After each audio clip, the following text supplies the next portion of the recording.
She said at brunch, "I'm calling off the wedding. I don't love you anymore." In front of her friends. I said, "Thank you for your honesty." Then I stood up, took the ring back, and announced I'd be hosting a dodge-the-bullet party instead.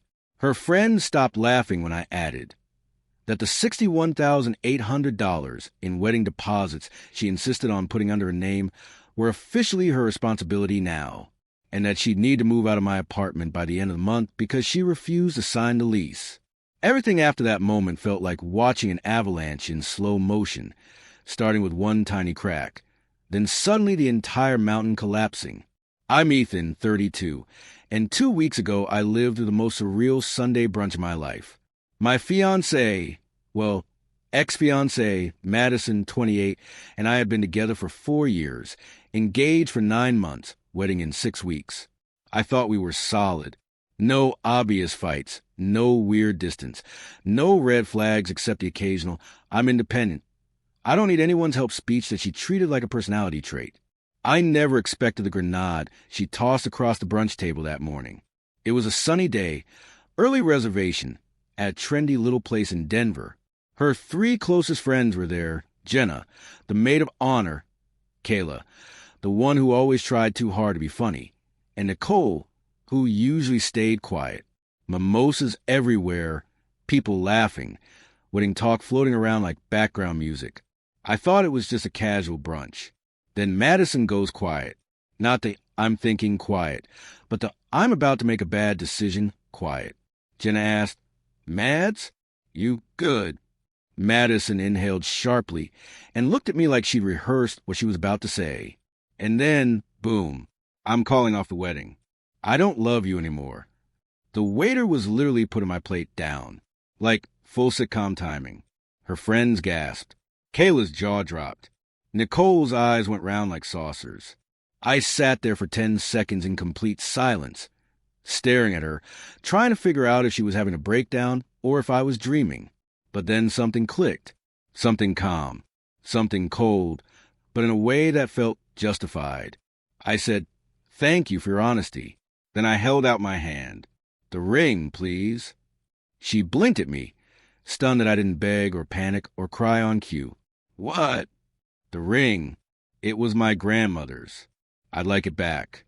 Her friends were frozen like the brunch version of a Greek chorus. Madison hesitated, then pulled the ring off and dropped it into my hand like it weighed 10 pounds. I pocketed it and stood up. Well, that changes plans. I was going to host a wedding reception in 6 weeks, but now I'll be hosting a dodge-the-bullet party instead. Same venue, same date. Open bar is still happening. You're all welcome. Her friends laughed nervously until I added, "And as for the wedding costs, the $61,800 in deposits you insisted on putting under your name, those belong to you now. Good luck." All laughter died instantly. Madison's face drained of color. "Wait, Ethan, what?" "Your name. On everything. Venue, catering, photography, flowers. Because you wanted to build credit and prove independence. Congratulations. You're officially independent." I left $40 for my untouched food, told him to enjoy brunch, and walked out. I made it to my truck before my hands started shaking. But even then, I didn't feel regret. Just this weird mix of exhaustion and clarity. The fallout began exactly 1 hour and 47 minutes later.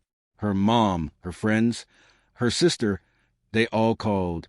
Her mom was the first volcano to erupt. You can't abandon her with all that debt. You were getting married. It was for both of you. I calmly replied. She called off the wedding. The expenses in her name were her choice. I'm not paying for a wedding that isn't happening.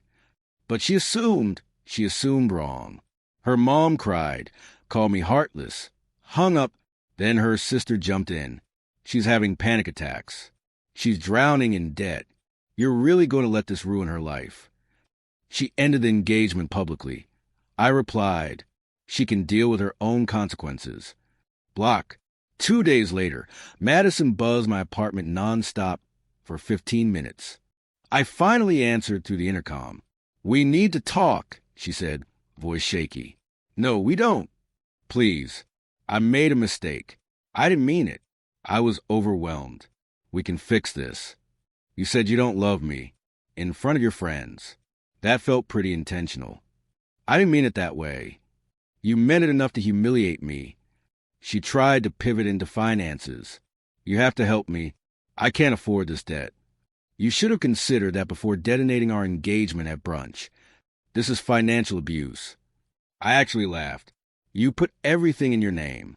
I'm just not rescuing you from a mess you created. I'll sue. For what? Not marrying you? Good luck. She cried for 10 straight minutes in the lobby before leaving. The next day, her maid of honor, Jenna, called. Look, I know she messed up, but she's drowning. Can't you help with even a few deposits? No, because you loved her. Past tense. A long pause. She can't pay rent plus the wedding costs. She might lose her apartment. I'm sorry to hear that, but that's a reality. Then came the lawyer email. Madison hired an attorney who threatened to sue me for breach of promise, promissory estoppel, unjust enrichment, emotional damages, the whole dramatic buffet. My lawyer shut it down immediately. You're legally clear, he said. She's flailing.